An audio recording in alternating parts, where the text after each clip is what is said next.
ఈరోజు అనంతపురం జిల్లా కళ్యాణదుర్గం నియోజకవర్గం బ్రహ్మసముద్రం మండలం గూడిపల్లి గ్రామంలో 7వ రోజు తెలుగుదేశం పార్టీ ప్రకటించిన భవిష్యత్తు గ్యారంటీ పథకాలను ప్రజల్లోకి తీసుకెళ్లడంలో భాగంగా తెలుగు మహిళ ఉన్నం వరలక్ష్మి కుటుంబ సభ్యులు పెద్ద ఎత్తున ప్రచార కార్యక్రమాన్ని నిర్వహించారు.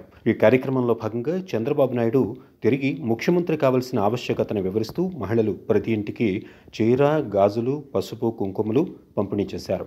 తర్వాత ఉన్నం వరలక్ష్మి ప్రతి ఇంటికి వెళ్లి అందరితో మమేకమవుతూ వయోభారంతో ఉన్న వారికి పెన్షన్ దూరం, డిగ్రీలు తీసుకున్న యువతకు ఉద్యోగ ప్రకటనలు రాక, నిరుత్సాహంలో ఉన్న వాళ్లకు భరోసా, ఫీజుల భారం, వృద్ధాప్యంలో ఆర్థిక ఆసరా కరువు, మహిళలకు అందని ప్రోత్సాహం వీటన్నింటినీ మరిచిన ఈ వైకాపా పాలనకు చర్మగీతం పాడాలంటే చంద్రబాబు నాయుడిని ముఖ్యమంత్రిని చేసుకోవాలని, ఆయన ముఖ్యమంత్రి అయిన వెంటనే జూన్ నెల నుంచి భవిష్యత్తు గ్యారంటీలో భాగంగా సూపర్ 6 పథకాలతో పాటు యువతకు ఉద్యోగ అవకాశాలు వస్తాయని గుర్తు చేశారు. కాబట్టి మనమంతా సైకిల్ గుర్తుకే ఓటు వేసి అత్యధిక మెజార్టీతో తెలుగుదేశం పార్టీని గెలిపించుకోవాల్సిన అవసరం ఉందని అన్నారు. ఈ కార్యక్రమంలో బ్రహ్మసముద్రం మండల టీడీపీ నాయకులు, కార్యకర్తలు, గ్రామస్తులు, మహిళలు పెద్ద ఎత్తున పాల్గొన్నారు.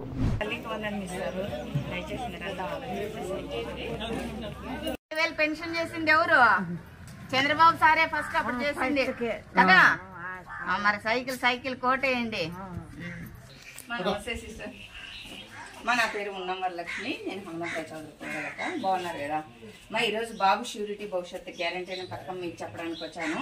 చంద్రబాబు గారు సీఎం అయిన తర్వాత మనకు 3 సిలిండర్లు ఉచితంగా ఇస్తారు. ఆర్టీసీ బస్సులో ఉచితంగా పోవచ్చు.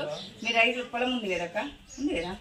మనకి సంవత్సరానికి 20,000 పెట్టుబడి మనకు కట్టే పని లేదు. మరి దాన్ని పిల్లలకి